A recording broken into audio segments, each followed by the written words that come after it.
ఖమ్మం జిల్లాలో మున్సిపల్ ఎన్నికల కౌంటింగ్ కు సంబంధించి మరింత సమాచారం మా ప్రతినిధి భూపాల్ అందించడానికి లైవ్ లో సిద్ధంగా ఉన్నారు. భూపాల్, మొదటి ఫలితం తేలడానికి, క్లియర్ మెజారిటీ రావడానికి ఏ టైం పట్టొచ్చు?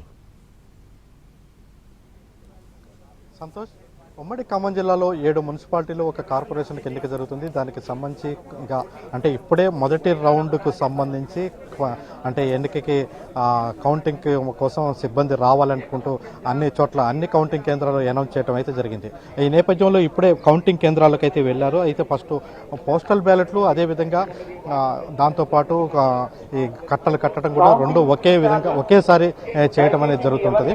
ఈ నేపథ్యంలో పోస్టల్ బ్యాలెట్ చాలా తక్కువగా ఉంటుంది, అంటే మున్సిపాలిటీలు కాబట్టి చాలా తక్కువగా ఉంటుంది. మొదటి రౌండ్ అయితే దాదాపుగా కట్టలు కట్టి ఇదంతా చేయడానికి ఒక గంట సేపు మాత్రమే సమయం తీసుకుంటుంది. ప్రధానంగా ఎక్కువ ఓట్లు లేవు కాబట్టి చాలా తక్కువ సమయంలోనే కట్టలు కట్టడం అవుతుంది.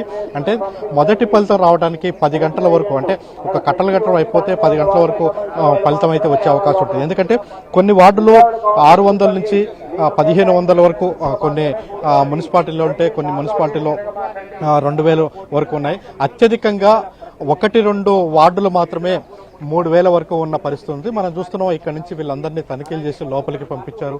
మన కెమెరా ప్యాన్ చేస్తే లోపలికి ప్యాన్ చేయొచ్చు, మనం చూడవచ్చు. ఇక్కడ అందరూ కూడా లోపలంతా కూడా కౌంటింగ్ ఏజెంట్లు, అంటే 2 రౌండ్ల కౌంటింగ్ ఉన్నప్పటికీ 2 రౌండ్లకి కౌంటింగ్ ఏజెంట్లను మాత్రం ఇక్కడే ముందే లోపల సిద్ధం చేసి పెట్టుకున్నారు. వాళ్ళందరినీ తనిఖీలు చేసి సిద్ధం చేసుకుని పెట్టుకున్న పరిస్థితి ఉంది.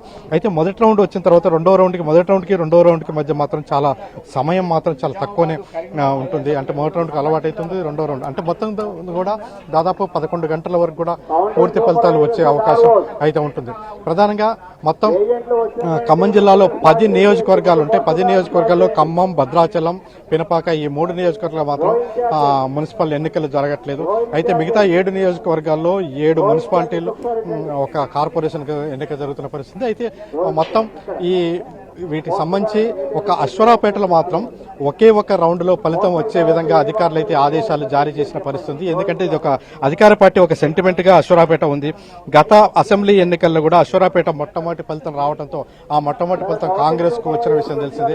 అదేవిధంగా ఈసారి కూడా అశ్వరావుపేట ఫలితం ముందు వచ్చే విధంగా, అంటే ఫస్ట్ ఫలితం వచ్చే విధంగా ప్లాన్ చేసినట్టుగా తెలుస్తుంది. వ్యవసాయ కళాశాలలో ఫస్ట్ ఫ్లోర్ లో 8 వార్డులకు సంబంధించి, అదేవిధంగా సెకండ్ ఫ్లోర్ లో మళ్ళీ 14 వార్డులకు సంబంధించి కౌంటింగ్ ప్రక్రియ ప్రారంభించారు. ఇది చాలా వేగంగా, స్పీడ్ గా 9 గంటల 45 నిమిషాలు, అంటే 10 గంటల వరకే అశ్వరావుపేట అధికార పార్టీకి అనుకూలంగా వస్తుందని ప్రచారం అయితే జరుగుతుంది. ఫస్ట్ లో పోటీ జరిగినప్పటికీ, బీఆర్ఎస్ పోటీ ఫస్ట్ ఉన్నప్పటికీ తర్వాత ఎక్కువగా వస్తుందని ప్రచారం ఉంది. ఆ ఫలితం ముందు రావాలని కూడా కొంతమంది అంటే మంత్రులు కావచ్చు, ఉన్నతాధికారులు కావచ్చు ఆదేశాలు జారీ, అంటే ఇదొక సెంటిమెంట్ గా భావిస్తున్న పరిస్థితి.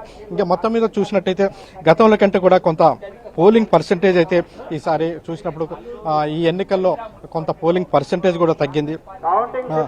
ఇంతకుముందు జరిగిన ఎన్నికలకు సంబంధించి, ఇప్పుడు ఎన్నికలకు సంబంధించి చూసినట్టయితే కొత్తగా మున్సిపాలిటీలు ఏర్పడ్డాయి. అది కల్లూరు, ఏదులాపురం కొత్త మున్సిపాలిటీలు ఏర్పడ్డాయి. ఈ కొత్త మున్సిపాలిటీలు ఏర్పడిన దాంట్లో కొత్త మున్సిపాలిటీ అయితే పోలింగ్ మాత్రం చాలా ఎక్కువగా నమోదైంది. అదే పాత మున్సిపాలిటీలైన, అంటే గతంలోనే కొత్తగూడెం, ఇల్లందు, మదిరా, సత్తుపల్లి, వైరాల మాత్రం పోలింగ్ పర్సెంటేజ్ కొంత మేరకు తగ్గింది. పంచాయతీ ఎన్నికల్లో వచ్చినటువంటి ఓటింగ్, పంచాయతీ ఎన్నికల్లో దాదాపుగా మొత్తం జిల్లాలో 90% పోలింగ్ అయితే ఈసారి మాత్రం 70 నుంచి 80% మాత్రమే పోలింగ్ అయింది. అయితే ఈ పోలింగ్ అంచనా వేయటం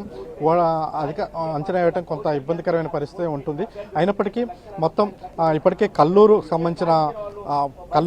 కల్లూరులో బీఆర్ఎస్ మొట్టమొదటి గెలుస్తుందని చెప్పారు. ఆ నేపథ్యంలో నిన్న బీఆర్ఎస్ నుంచి గెలిచిన వాళ్ళకి క్యాంపుకు కూడా తీసుకెళ్లిన పరిస్థితి. అయితే ఈ రోజు మధ్యాహ్నం 12 గంటల వరకు అయితే కొత్తగూడెం ఫలితం రావచ్చు. కొత్తగూడెం ఫలితంతో మొత్తం పూర్తి ఫలితాలు వచ్చే అవకాశం ఉంది. కొంత మిగతా మున్సిపాలిటీలు అన్నింటిలో కూడా ముందే వస్తే, ఒక కొత్తగూడెం కార్పొరేషన్ 60 డివిజన్లు ఉండడం వల్ల కొంత